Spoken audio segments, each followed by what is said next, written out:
Hello, this is Alex Plana with Everything Online. Today I want to cover our activeCollab project management system. And to get started, it's what I have here is a login page. You should have your email address associated to activeCollab along with a password. And what I like to do is have this checked here. Remember me for 14 days. This way I don't have to enter my information again for the next 14 days. So I'll log in, and the first screen that I see here is it's just basically recent activities. It just shows you what type of activity is going on in various projects, and you can see who is online in the past 15 minutes here. But usually the first place you want to go is to the projects button at the top. And as you can see here, this is actually just a test account that I created.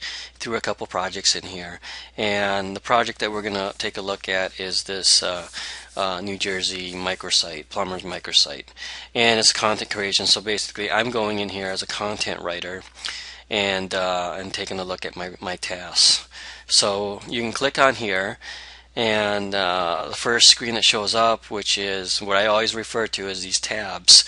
The first tab is basically the overview. And keep in mind, you want to make sure you read any instructions that are in here. Usually we try to have detailed instructions within this overview.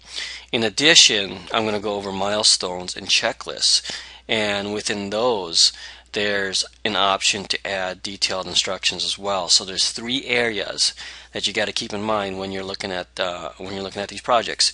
The main overview is this first tab, and the milestones along with the checklist. So I'll go into milestones here, and you can see there's one milestone that's created. And basically a milestone is a way to categorize different tasks per se. So let's say we have here create content, and this is mainly for content creation. We might have another milestone, maybe it's for a web developer. So develop, we'd have a milestone like develop website, and then within there'll be checklists and tasks associated to developing the website. So for content creation, you can click on this link here in the milestone, and here is a small little line, and that's a detailed description I was telling you about. And sometimes we'll have detailed descriptions for the milestones in here, so be sure you look for this as well. And then from here, you want to go into the checklist over here, this checklist tab. I click on that, and you'll see one checklist. In your project, you'll see usually a variety, several, maybe a dozen or more checklists. And in each checklist, you can click and see the tasks that are associated to these checklists.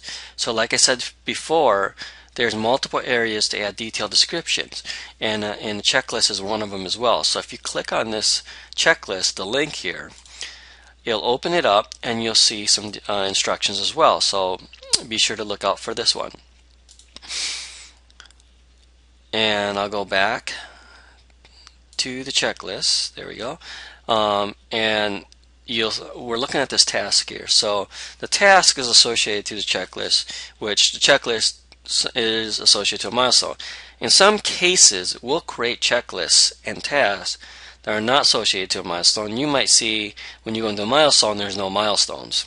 And if that's the case, then that project is pretty small. It doesn't warrant a milestone. So for this one here, let's go back to the task. So create content for homepage, and you can see who's responsible. So keep an eye out for your name. And then this one is due in 3 days. You might see some that are past due, which would be red, and you want to get those completed as quickly as possible. So let's say you did create some content for a homepage, and it took you about 2 hours to do that. Off to the right here, there's a clock icon. It's called time. So to enter your time in the system, you want to just click on that, click log time, and then enter the hours that you spent on this particular task. And you can write a summary if you'd like. And then you just click log time. I won't do it here, but then your time will be associated to this task. But there might be cases where you don't have a task, but you've spent some time on this project. And for example, like researching, market research or something, and there's no task that's associated. So, to add time to this project, there's a time tab. And if you click on that, you can go in and add, say, 2 hours of research marketing, for example, and then you click the add button. But for the most part, if there's a task, please associate the time with the task, and only when you don't have a task to assign time to, use the time tab. Going back to the checklist and the task here. So you completed the task, you entered your time. The next step this is for content writers, is that you're writing content, you're probably using Microsoft Word. And what you want to do is save that, and then you want to go to the Files tab and upload it. And here's an example of an article that was uploaded. The reason why is because there's certain projects that we have where there are other people working on it and waiting for the content.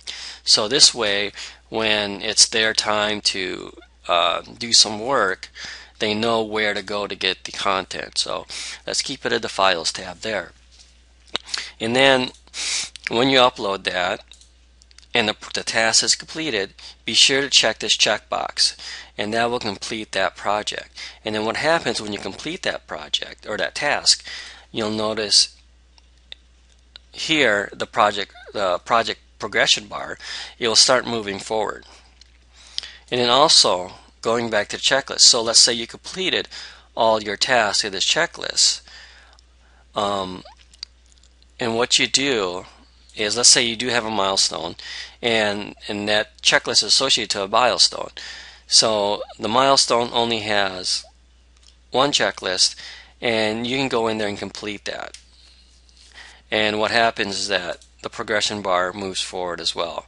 So if you got confused, so basically what I'm saying is, if there's a milestone and all the checklists and tasks are completed, you complete the milestone, and that way the progression bar gets closer to 100%.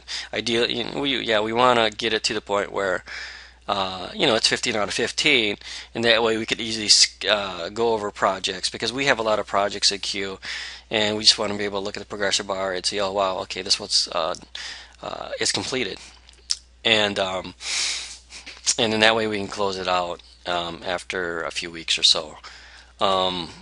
Quickly go over a couple of these other tabs. So the main tabs is going to be this first one, which has overview, your milestones, and checklists.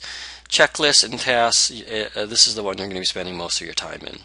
The files, I went over that. You could upload files.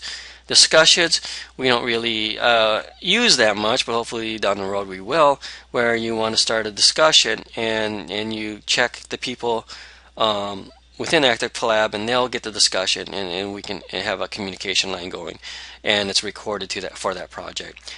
Calendar, I'll actually go over. Let me go over Pages. Pages, it's used to add content as well. I prefer not to use this. I'd rather have the documents uploaded into the files. So Pages, just ignore. In fact, I'll probably get rid of this one here soon. And Calendar. Calendar is a way to see all your tasks and milestones, as you can see here, and the days that I believe they're basically due. I usually don't use Calendar. What I like to do to manage my assignments is clicking on the assignment button at the top. And as you can see here, there's these little filters.